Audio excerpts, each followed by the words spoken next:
Welcome back to the LPR Trading YouTube channel. It's Dave again. We've got a video today on exercising patience in the market. So what do I mean by exercising patience in the market? There's two things that we can do. We can execute trades wildly, or we can sit on our hands and wait for the trades to come to us. In order to do this properly and exercise patience, you have to know what market condition you're trading and what sort of setups you can possibly get for the day on any given day. This is why we like to plan our trades out in the pre-market, so we know what we're doing when it comes to market open. And we don't have to think about our executions or our trades or our plan. We just have to execute exactly what we've planned out in the pre-market. Now, a lot of people get confused on, when should I trade? When shouldn't I trade? What's an ideal market, etc., etc. So that's what we're going to talk about today. Now, we'll look at today's price action on a larger time frame here, like 2-hour chart.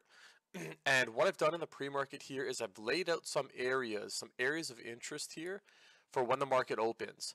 One of the major areas of interest is this key level right here that I have, 2 hours, represented by these two pivots. So this is what we like to call a bigger picture flat bottom breakdown in the course. So we've got one test which establishes a pivot low. We've got a second test which we never short because two tests are for the suckers. And then when we pop up here, we get that third short. So we know there was obvious support in this area. Trading 101 and Trading Basics says whatever the old floor was becomes the new ceiling once price pushes through it. Now, is this a for sure all the time? No. It's a general rule of thumb that old resistance becomes new support becomes old resistance. So we have this area in here marked at 452025 just in case price does want to climb back up there and look for a possible rejection in that area. We also have this pivot low right here marked at 4492. So this pivot low right here, price has already pushed through this pivot and completely disrespected it as support, which is fine, but there was no action here. As you can see, this 2-hour candle just dumped right through the zone. Now, this is an area that a lot of longs here will be looking to take profit at and possibly be playing this to the short side. That is, if price wants to start failing at this 4492 area. This is also $8 away from a whole number, 4,500, which is a big psych number. So this is an area on a day like today where we could get some price congestion and consolidation today before buyers or sellers decide to take control of the markets. And that's exactly what happened. When we opened today, if I drop down to a 3-minute chart here, we opened up trading today, and I've got an initial balance marked here. So I've got the 15-minute initial balance high and low marked here, which is very helpful to gauge the direction of the opening price or the price discovery of the market, which I like to call the first 30 minutes or first 15 minutes is sort of price discovery, when the market is gripping and ripping in every which direction, and orders are getting filled going into the open. Big scalpers are coming in to take plays on that morning volatility. So that's price discovery. Now, we can see that in the price discovery phase, we actually broke this 15-minute initial balance low, but minutes later, we actually reclaimed it. And for a good portion of the day, I would say 80% of the day, we traded within the first 15-minute range of the open. So this to me is a day where I can chalk this up as a wash day for me and just say, you know what, there's not many trades here. We could scalp the highs and lows of this range. Are we going to catch a really good trend on this day? Probably not. I mean, a trend ended up developing into the close, but I wasn't down to sit here all day just to wait to see if this might happen. I sort of called it quits on this day. I believe I got out of here at 10:30.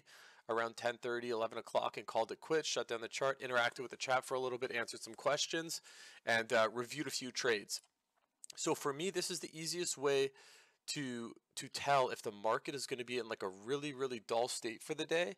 If we're trading within a certain range off the open, or we break, say for example, we break the lows, and then we start reclaiming the lows back into the range, this could be strength to the upside if buyers are really stepping up and pushing price, but it could also be just getting back into a range and finding a balance range or equilibrium on the name for this given day. Now, I did take one trade today, and I don't mind the trade that I took. It's a TZ trade out of our course, and I'll show you right here exactly what it was.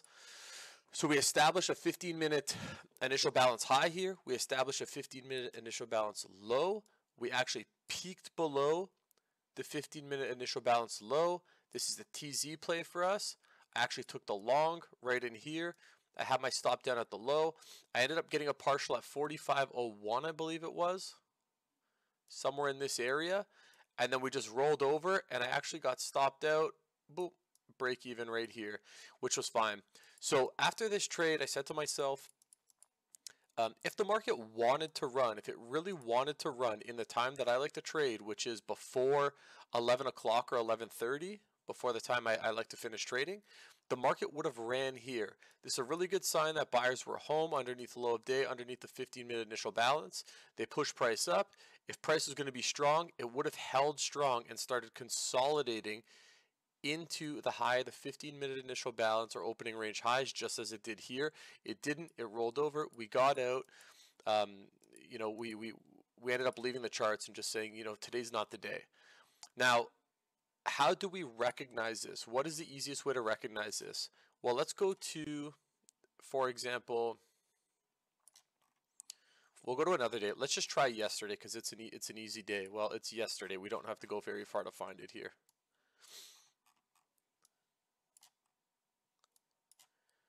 So this is the 22nd here. We'll look at the, no, this is the 31st, sorry. This is the 31st, okay? So we look at this right here. This is the 31st of January. Now we have the same thing marked out, right? We have the 15-minute initial balance high, 15-minute initial balance low, which is an opening range for us. You can use the 15, the 30, I mean, whatever you want. I used to trade this a lot, or use this a lot when I was trading stock, and it works very well with ES as well. So we've got this initial balance right here. Now, what do we do on a day like the 31st? Well, we pop up, we make the initial balance high, we pull back, we hold pivot lows, right? Buyers start stepping up, and then we break the highs right away. And once we break the highs, what do? We trend up for the day. So this is an easier day to trade. The only thing you have to worry about on days like this is be patient with your entries. Now, everyone thinks it's easy to trade a market or a stock that's going straight up.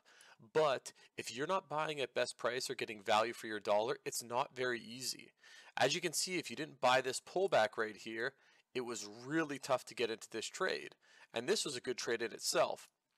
As we start pulling back, if you don't recognize some of the patterns being set in here, it's going to be really hard for you to get a piece of this market.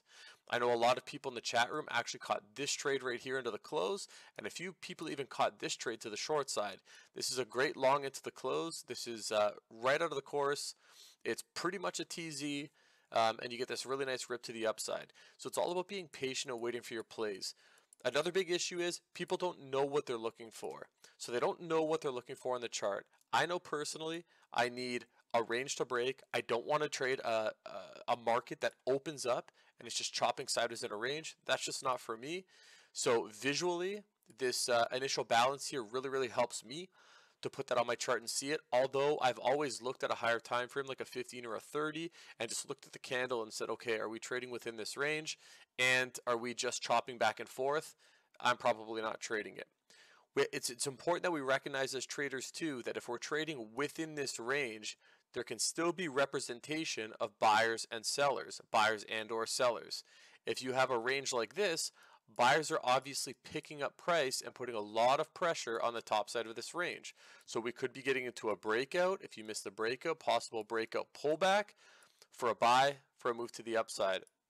These are all things that we have to plan out, and if you don't have a plan, you're going to have trouble exercising patience because you won't know exactly what you're looking for, and because you don't know what you're looking for, you're going to see anything that looks halfway good, and you're just going to hit the button, and you're probably going to lose money. I mean, the market's going to reward you sometimes with a winner or a few winners, even though you're not even sure what you're doing, but so will the casino, right? So let's try not to gamble here, and let's try and trade the market and treat the market as if it were a business. And you know, again, I'll stress it, if there's one thing that I can push to newer traders or any trader at all, is exercise patience. And the only way you can have patience is by planning your trade. These plans can develop and evolve throughout the day, but you have to have scenarios, which is what I call what if scenarios. What if? Okay, so going into the market, let's say you have 4 what if scenarios. If the market does this, I do this. If the market does this, I do this. If it does this, I do this. If it does this, I do this, okay? Now, all of a sudden, the market starts tanking off the open. So these two what-if scenarios are gone. You have two left. Now, this is going to develop here. As this develops and you get more context in the market, you're going to develop more what-ifs off these two what-ifs. This is sort of like, you know, one of those like family tree sort of things or whatever they're called. You've got one idea and it splits into two.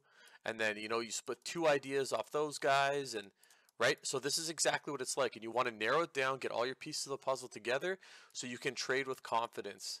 And I'm telling you again, patience, patience, patience is a virtue.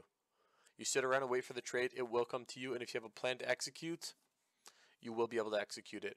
Anyways, until next time, we'll see you guys on the charts.